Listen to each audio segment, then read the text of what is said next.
ಮೊದಲನೇದಾಗಿ ವೀರರಾಣಿ ಕಿತ್ತೂರು ಚೆನ್ನಮ್ಮನವರ ಮೂರ್ತಿಯನ್ನು ಉದ್ಘಾಟನೆ ಮಾಡಿ ವಿಜಯಪುರ ಬಸ್ ನಿಲ್ದಾಣಕ್ಕೆ ನಮ್ಮ ವೀರರಾಣಿ ಕಿತ್ತೂರು ಚೆನ್ನಮ್ಮನವರ ನಾಮಕರಣವನ್ನು ಮಾಡಿದಂಥ ಕರ್ನಾಟಕದ ಮುಖ್ಯಮಂತ್ರಿ ಶ್ರೀ ಸಿದ್ದರಾಮಯ್ಯನವರಿಗೆ ವಿಜಯಪುರ ನಗರದ ಜನತೆ ವತಿಯಿಂದ ಉತ್ಪೂರ್ವಕವಾದಂಥ ಅಭಿನಂದನೆಗಳನ್ನು ಸಲ್ಲಿಸ್ತೇನೆ.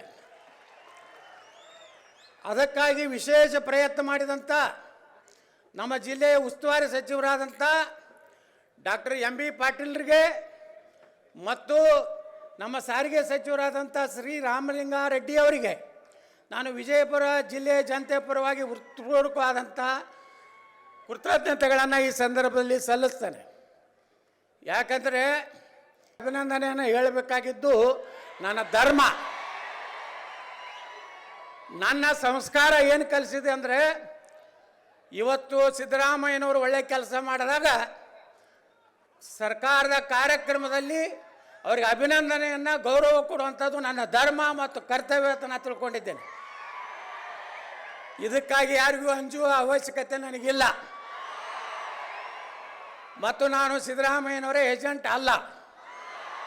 ಕೆಲವೊಂದು ಮಂದಿ ಹೊಯ್ಕೋತಾರೆ ನನ್ನ ಮ್ಯಾಗ ಸಿದ್ದರಾಮಯ್ಯ ಏಜೆಂಟ್ ಅಂತ. ನಾ ಎಂದೂ ಅವ್ರ ಬಳಿ ಹೋಗಿಲ್ಲ ಮುಖ್ಯಮಂತ್ರಿಗಳಲ್ಲಿ. ಆದರೆ ಅವ್ರು ಒಳ್ಳೇದು ಮಾಡಿದಾಗ ಅವಾಗ ಕೆರೆ ತುಂಬ ಕಾರ್ಯಕ್ರಮ ಮಾಡಿದ್ರು. ಬೇಗಂ ತಲಾಬ್ ಕೆರೆಯಲ್ಲಿ ತಾವು ಮುಖ್ಯಮಂತ್ರಿ ಇದ್ದಾಗ ನಾ MLC ಆಗಿದ್ದೆ. ಅವಾಗೂ ನಿಮ್ಗೆ ಅಭಿನಂದನೆಗಳನ್ನು ಧನ್ಯವಾದಗಳನ್ನು ನಾನು ಸಲ್ಲಿಸಿದ್ದೇನೆ. ಇವತ್ತಿಗೂ ವಿಜಯಪುರದಲ್ಲಿ ಅಕ್ಕ ಮಹಾದೇವಿ ಯೂನಿವರ್ಸಿಟಿ ಹೆಸರಿಟ್ಟಂಥ ನಿಮಗೆ ಎಂ.ಬಿ. ಪಾಟೀಲ್ರಿಗೆ ಬಸ್ ಸ್ಟ್ಯಾಂಡಿಗೆ ಚೆನ್ನಮ್ಮನ ಮೂರ್ತಿ ಕೊಟ್ಟು ಅಲ್ಲಿ ಜಾಗ ಕೊಡಿಸಿದಂಥ ನಿಮಗೆ ಎಂ.ಬಿ. ಪಾಟೀಲ್ರಿಗೆ ರಾಮಲಿಂಗಾರೆಡ್ಡಿಗೆ ಅಭಿನಂದನೆಗಳು. ಇದಕ್ಕೇನು ರೊಕ್ಕ ರೂಪಾಯಿ ಬೇಕಾಗೋದಿಲ್ಲ. ಇದಕ್ಕೇನದು ಪುಕ್ಸಟ್ ಧನ್ಯವಾದ ಹೇಳೋಕ್ಕೇನು ರೊಕ್ಕ ಬೇಕಾ? ಅದ್ರ ಜೊತೆಗೆ ಇವತ್ತು ವೀರರಾಣಿ ಕಿತ್ತೂರು ಚೆನ್ನಮ್ಮನವರ ಬಗ್ಗೆ, ಅವ್ರ ಇತಿಹಾಸದ ಬಗ್ಗೆ ನಮ್ಮ ಜಿಲ್ಲಾ ಉಸ್ತುವಾರಿ ಸಚಿವರು ಹೇಳಿದ್ದಾರೆ. ನಾ ಹೆಚ್ಚು ವಿವರಣೆಗೆ ಹೋಗುವುದಿಲ್ಲ. ಆದರೆ ಇನ್ನೊಂದು ವಿಚಾರವನ್ನು ನಿಮ್ಗೆ ಹೇಳಬೇಕು. ಇಲ್ಲಿ ಸಂಗೊಳ್ಳಿ ರಾಯಣ್ಣನ ಪೂರ್ವಜರು ಬಿಜಾಪುರ ಜಿಲ್ಲೆ ಅವರೇ. ಇದೇ ಅತರ್ಗಾತಿ ಏನು ಕರಿತೀವೋ ಅತ್ತರ್ಕಿಯವರು ಅವ್ರ ಪೂರ್ವಜರು. ಅವತ್ತಿನ ಕಾಲಾನು ಆಗ ಅನಿವಾರ್ಯವಾಗಿ ನಮ್ಮ ಬಿಜಾಪುರ ಅಂದರೆ ಬರಗಾಲ ಇತ್ತು. ಬರಗಾಲ ನಾಡಿದ್ದಾಗ ಆ ಸಂಗೊಳ್ಳಿ ರಾಯಣ್ಣನ ಪೂರ್ವಜರು ಸಂಗೊಳ್ಳಿಗೆ ಹೋಗಿ ಅಲ್ಲಿ ವಾಸನೆ ಮಾಡಿದ್ರು. ಹೀಗಾಗಿ ಸಂಗೊಳ್ಳಿ ರಾಯಣ್ಣ ಭೂಮಿನೂ ಬಿಜಾಪುರದೇ ಅನ್ನುವಂಥದ್ದು ನಾವು ಎಂದು ನೆನಪಾರ್ಲಿಕ್ಕೆ ಸಾಧ್ಯ ಇಲ್ಲ. ತಾಯಿ ಮಗನ ಸಂಬಂಧ ಬರೇ ವೀರರಾಣಿ ಕಿತ್ತೂರು ಚೆನ್ನಮ್ಮ ಅಥವಾ ಸಂಗೊಳ್ಳಿ ರಾಯಣ್ಣ ಹೋರಾಟ ಅಟ್ಟೆ ಮಾಡಿಲ್ಲ. ಎಲ್ಲ ಜನಾಂಗದವರು ವೀರರಾಣಿ ಕಿತ್ತೂರು ಚೆನ್ನಮ್ಮನ ವಿಶ್ವಾಸದ ಪಾತ್ರದಲ್ಲಿರುವಂಥ ಸುಮಾರು 7-8 ಜನ ಏನು ಥ್ಯಾಕ್ರೆ, ಬಹುಶಃ ಜಗತ್ತಿನಾಲ್ಗ ಇವತ್ತು ಥ್ಯಾಕ್ರೆ ಒಬ್ಬ ICS ಇವಾಗ IAS ಇವಾಗ ICS ಆಫೀಸರ್ನ ಹೊಡೆದವ್ರು ಯಾರಪ್ಪ ಅಂದ್ರೆ ಅಮಟೂರು ಬಾಳಪ್ಪನವರು ವಾಲ್ಮೀಕಿ ಜನಾಂಗದವರು. ಸಂಗೊಳ್ಳಿ ರಾಯಣ್ಣ ಹಾಲಮತ ಸಮಾಜ. ಅದ್ರ ಜೊತೆಗೆ ಎಲ್ಲ ಸಮಾಜದವ್ರು ಅದಾರ. ಒಡ್ಡರ ಎಲ್ಲಣ್ಣ ಅದಾನೆ, ಬಂಜಾರ ಸಮಾಜದವ್ರು ಅದಾರೆ. ಅದರ ಜೊತೆಗೆ ನೋಡಿ ಸಂಗೊಳ್ಳಿ ರಾಯಣ್ಣ ಎಷ್ಟು ಪುಣ್ಯಾತ್ಮ ಅಂದರೆ, ನಂದು ಕಾರ್ಖಾನೆಯ ಒಂದು ಕಷ್ಟದಲ್ಲಿದ್ದಾಗ ನಾನು ಮಾನ್ಯ ಮುಖ್ಯಮಂತ್ರಿಗಳು ಇಲ್ಲೇ ಅದಾರೆ. ನಾನು ಬೆಳಗಾವಿ ಅಧಿವೇಶನ ಹೋದ ವರ್ಷ ಮುಗಿಸ್ಕೊಂಡು ಸಂಗೊಳ್ಳಿ ರಾಯಣ್ಣನ ಒಂದು ಪವಿತ್ರವಾದಂಥ ಗಲ್ಲಿಗೇರಿಸಂಥ ಸ್ಥಳಕ್ಕೆ ಹೋಗ್ಬೇಕಂತ ನಾವು ಹೋದೆ. ನನಗೆ ಆಶ್ಚರ್ಯ ಆಗಿದೆ. ಆ ಪವಾಡ ಪುರುಷ ಸುಪ್ರೀಂ ಕೋರ್ಟ್ನಲ್ಲಿ ನಾನು ಕಾರ್ಖಾನೆ ಕೇಸು ಇನ್ನು ಸಂಗೊಳ್ಳಿ ರಾಯಣ್ಣನ ಒಂದು ಪವಿತ್ರ ಭೂಮಿಯ ಒಳಗೆ ಕಾಲಿಡ್ತಾ ಇದ್ದೆ. ಸುಪ್ರೀಂ ಕೋರ್ಟ್ನಲ್ಲಿ ನಾ ಗೆಲ್ಲುವಂಥ ಒಂದು ಆದೇಶ ಆಯಿತು. ನಾನು ಮಹದೇವಪ್ಪ ಸಾಹೇಬ್ರಿನಾಗಿ ಮಾತಾಡ್ತಾ ಇದ್ದೀವಿ. ಈ ಒಂದಿನ ಹೋರಾಟಗಾರರು ಸ್ವಾರ್ಥಕ್ಕಾಗಿ ಎಂದು ಹೋರಾಟ ಮಾಡಲಿಲ್ಲ, ಕುರ್ಚಿಗಾಗಿ ಹೋರಾಟ ಮಾಡಲಿಲ್ಲ.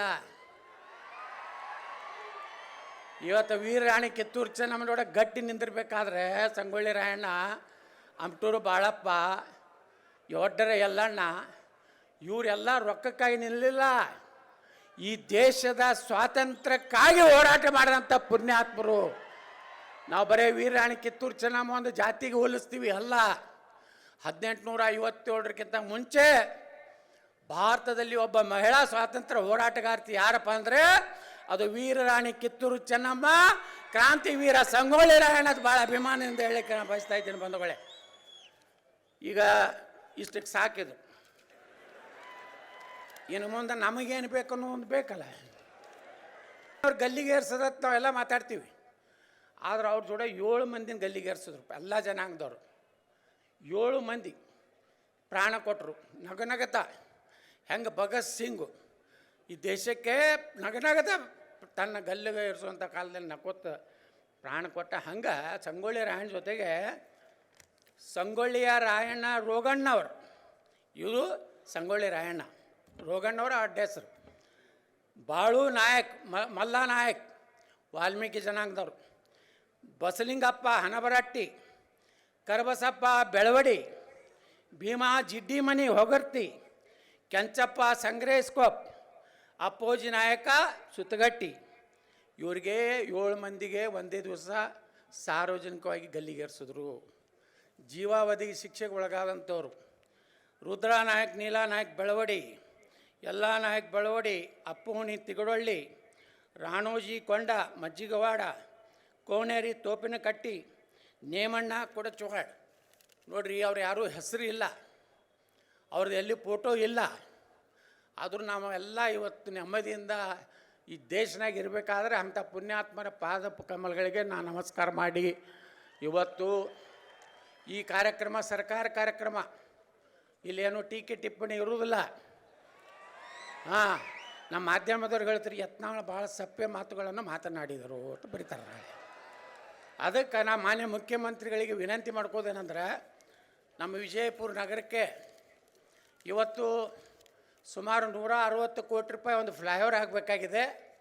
ಅದು ಸಂತ ಕನಕದಾಸ ಸರ್ಕಲ್ ಬಾಬಾ ಸಾಹೇಬ್ ಅಂಬೇಡ್ಕರ್ ಅವರ ಮಾರ್ಗದಿಂದ ಛತ್ರಪತಿ ಶಿವಾಜಿ ಮಾರ್ಗದವರೆಗೆ 160 ಕೋಟಿ ರೂಪಾಯಿ ಒಂದು ಫ್ಲೈಓವರನ್ನು ತಾವು ಮಂಜೂರು ಮಾಡಬೇಕಂತೇಳಿ ನಾವು ವಿನಂತಿ ಮಾಡ್ಕೋತೀನಿ. ಅದರ ಜೊತೆಗೆ ನಾನು ಇನ್ನೊಂದು 32 ಕೋಟಿ ರೂಪಾಯಿ ಮನೆ ವಿಧಾನಸಭೆಯಲ್ಲಿ ನಾನು ವಿನಂತಿ ಮಾಡ್ಕೊಂಡೇನೆ. ಜೋರಾಪುರ ಪೇಟೆಯಲ್ಲಿ ಏನು ಪರಿಹಾರ ಕೊಡಬೇಕಾಗಿದ್ದು ಕೊಟ್ಟರೆ, ಈ ಬಾಬಾ ಸಾಹೇಬ್ ಅಂಬೇಡ್ಕರ್ ಅವ್ರ ಮಗ ಭಾಳ ದೊಡ್ಡದಾದಂಥ ಒಂದು ರಸ್ತೆ, ಅದಕ್ಕೆ ಜನರಿಗೆ ಪರಿಹಾರ ಕೊಡಬೇಕಂತೇಳಿ ನಾನು ಈಗಾಗಲೇ ಮಾನ್ಯ ಸುರೇಶ್ ಅವ್ರಿಗೆ ವಿನಂತಿ ಮಾಡ್ಕೊಂಡಿದ್ದೇನೆ. ಇವತ್ತು ನಮ್ಮ ಮುಖ್ಯಮಂತ್ರಿಗಳೇ ಅರ್ಥಮಂತ್ರಿ ಇರೋದ್ರಿಂದ ಮಂಜೂರು ಮಾಡಬೇಕನ್ನೋಂಥದ್ದು. ಅದೇ ರೀತಿ ಈಗಾಗಲೇ ದ್ರಾಕ್ಷಾ ಮಂಡಳಿಗೆ ಮಾನ್ಯ ವಿಧಾನಸಭೆಯಲ್ಲಿ ಮುಖ್ಯಮಂತ್ರಿಗಳು ಹೇಳಿದ್ದಾರೆ 100 ಕೋಟಿ ಕೊಡ್ತೀನಿ ಅಂತ ಹಿಂದಿನ ಬೆಳಗಾವಿ ಚಂದಾಗ ಹೇಳಿದರು. ಮೊನ್ನೆ ಹೇಳಿದ್ರು ಬರೀ 10 ಕೋಟಿ. ಎಷ್ಟು ಬೇಕಟ್ಟು ಕೊಡಲಿಕ್ಕೆ ನಾನು ರೆಡಿ ಮಿಸ್ಟರ್ ಯತ್ನಾಳ್ ಅಂತ ಹೇಳಿದ್ದಾರೆ. ಹಂಗೆ ತಾವು ರೆಡಿಯಾಗಿ ನಾಳೆ ಬಜೆಟ್ನಾಗ ಕೊಡಬೇಕಂತೇಳಿ ವಿನಂತಿ ಮಾಡ್ಕೋತೇನೆ. ಅದೇ ರೀತಿ ಇಷ್ಟು ನನ್ನ ಬೇಡಿಕೆ ಹೆಚ್ಚಿಗೆ ಬೇಡಿಕೆ ಬಳಕ ನಾನು ಹುಚ್ಚಲ್ಲ. ತಮಗೆ ಅಭಿನಂದನೆ ಸಲ್ಲಿಸಿ, ನಿಮಗೂ ಹೆಚ್ಚು ಚಪ್ಪಾಳೆ ಹೊಡೆಯೋದಕ್ಕೆ ಅಭಿನಂದನೆ ಸಲ್ಲಿಸಿ ನಾನು 2 ಮಾತು ಮುಗಿಸ್ತೇನೆ. ಕಾರ್ಯಕ್ರಮದ ಘನ ಅಧ್ಯಕ್ಷತೆಯನ್ನು